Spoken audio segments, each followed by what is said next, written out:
Asifiwe.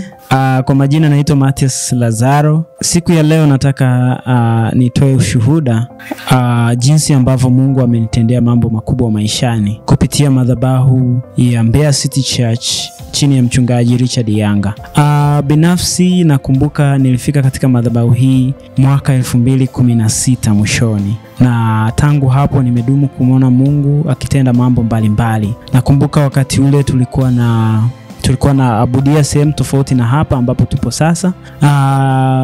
Hakika Mungu amedumu kuonekana mpaka leo nimefika hatua. Nilikuwa wakati ule nakumbuka sikuwa na kazi. Yes, nilikuwa nafanya tu kazi maeneo mbalimbali lakini hazikuwa kazi za kudumu. Namshukuru Mungu wakati ule 2017 Mungu alinijalia kazi, mabadiliko makubwa katika afya yangu binafsi, nimedumu kunawiri na kupendeza.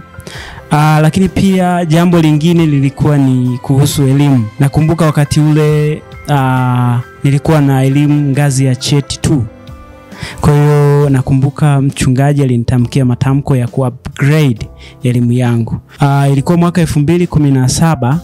Kwa hiyo mwaka 2017 nilitoka kutoka kuwa na elimu ya cheti mpaka kuwa na elimu ya degree, yani shahada ya kwanza ambayo nilihitimu mwaka 2023.